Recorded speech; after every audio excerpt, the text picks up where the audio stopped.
Alright, what's going on, guys? It is your boy TKD123 here, back again here on PlayStation Source. And of course, it is not the last Wednesday of the month because it is the last Friday of the month, because PlayStation decided to, I don't know, wait a little bit longer to announce the PS Plus games. But we do have probably one of my favorite PS Plus months overall, because it has one of my favorite games of all time here. However, there is a little bit of a caveat, but we will get to that, and I will explain why it is cool, but it's not really that cool if you have a PS5. But I digress. Let's go over the PS Plus free games that you'll be getting for March 2021. Starting off here, we have a very special game in my heart. I love this game to death, and I cannot wait to see everyone else play it if you haven't already. Final Fantasy VII Remake. Square Enix's modern reimagining of its iconic RPG boasts unforgettable characters, a mind-blowing story, and epic battles. Return to the city of Midgar as Cloud Strife, former member of Shinra's elite soldier unit, now turned mercenary, lends his aid to the resistance group Avalanche, initially executing daring raids against Shinra to fight back against its planet-threatening machinations. Cloud and his comrades are unaware of the epic consequences that await them. The story of this first standalone game in the Final Fantasy VII Remake project covers up to the party's escape from Midgar and goes deeper into the events occurring in Midgar than the classic original game. And then here's where the big caveat is. Please note that the PS4 version of Final Fantasy VII Remake available to PS Plus members is not eligible for the PS5 digital version upgrade. So if you guys didn't know, if you guys missed it, there was an upgrade to 5x7 Remake that was announced at State of Play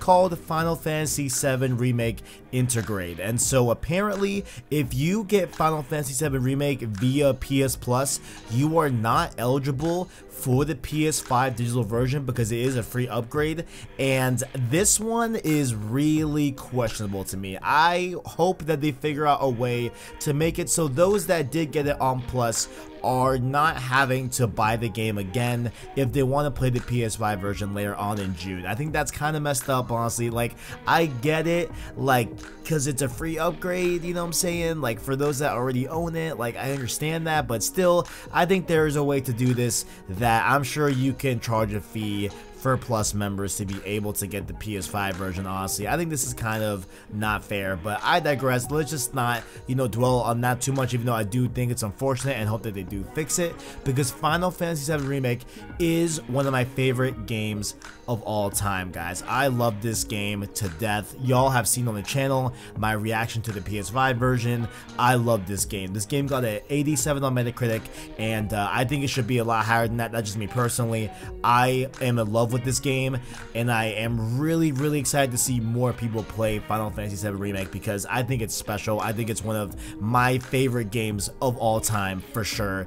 Cannot wait for you guys to experience it in PS Plus. Next up here, this game I have heard about here and there, but I've never actually played it. It is called Remnant from the Ashes. In this third-person survival action shooter, play as one of the last remnants of humanity attempting to retake a world overrun by monstrous interdimensional invaders. Venture into dynamically generated worlds alone or with up to 2 other survivors, scavenging for supplies and modding your equipment to strengthen your chances of survival when tackling over 100 deadly varieties of enemy and battling epic bosses. So this game, at least I think, has a really cool visual style to it, honestly.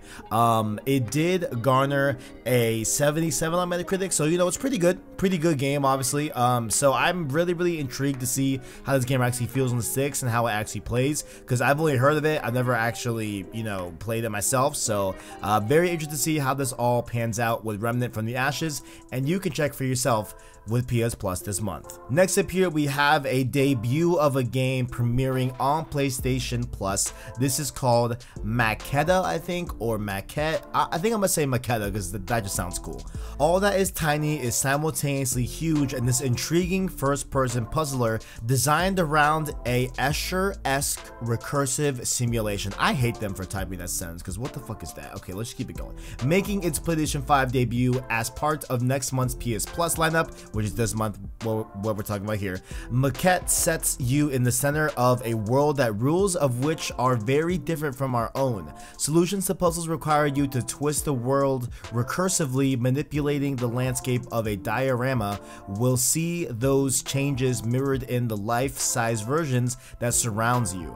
If you get perplexed by a puzzle, you can call up PS5's Game Help for helpful hints to solve Maquette's tougher conundrums. And so, number one, who wrote that? That was such a horrible, write-up, honestly, but overall, this seems to be some sort of puzzle game. It looks interesting. Obviously, I cannot read off a Metacritic score to you.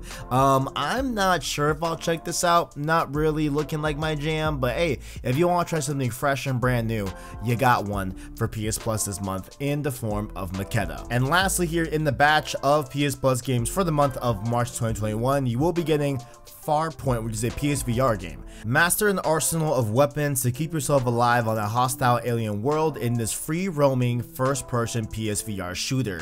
Optimized for the PlayStation VR aim controller and fully playable with a DualShock wireless controller, strike out towards your crashed space station solo or with a friend in online co-op. Trade alien threats for testing each other's skills in a variety of versus game modes. And so all these games, including Farpoint, will be available until April 5th, 2021, sorry, next week. And Farpoint did get a 71 on Metacritic, and overall, Farpoint is one of the games that I have heard that are definitely in the realm of like really good PSVR games. Like a lot of people talk about Farpoint, a lot of people enjoy it in the VR space. I do know that firsthand, so definitely cool to see that they are bringing this game in the forefront in a free offering for PS Plus. Now, while yes, that technically marks the end of the video, we do have two more games that you can access for free this month. So first up here, Destruction All-Stars is still going to be available until April 5th. So whenever these PS Plus games run out is also when you will not be able to download Destruction All-Stars if you have a PS5. I say just redeem it at least, guys. Just, check it out, play it a game or two. It's not the best game in the world, but I think it's ultimately still fun in my personal eyes. And the last thing here I want to say involving a free game is that PlayStation is bringing back their Play at Home initiative, which they did last year for COVID and everything when we were all stuck at home, which we still are technically, you know what I'm saying. But Play at Home last year did bring us Uncharted, the Nathan Drake collection, and the Journey as well for us for free. And they did announce that they are bringing it back here with a force. They're expanding it. It's a longer time that we are going to be able to do Play at Home. And what we have here is first up here, second half of the month, in a effort to expand it, we are getting some like Funimation access to the service or something like that for anime, but we are also getting Ratchet & Clank 2016 via this initiative. We will be able to download this game on March 1st and it will go the entire month, but they did say that they will be doing this for the course of March all the way through June. So we will get 3 more free games via this Play at Home initiative alone. And for these games, you don't even need Plus. Like, this is just straight up just by itself. Here's a free game. So definitely redeem Ratchet & Clank. It's a great game, and we are going to play it for the stream series as well later on when we get closer to Rift Apart. Ladies and gentlemen, those have been the PS Plus games for March 2021. Once again, down below, let me know your thoughts. Are you upset about the FF7 remake thing, how you can't get the PS5 digital upgrade? Do you like these games? Do you hate these games? Let me know your thoughts down in the comments below, and make sure also while you are down there, you can check out our description where you can find links to our Discord, our Twitter, and our Anchor link. That way you can listen to our long form content and podcast format, those of course being the Road 2 series and the Save Slot podcast as well, which does go live on Sundays, every single Sunday, you know what I'm saying. Like the video if you enjoyed it, so stay subscribed to PlayStation Source to keep up with the latest and greatest in PlayStation. Thank you all for watching, and as always, greatness awaits.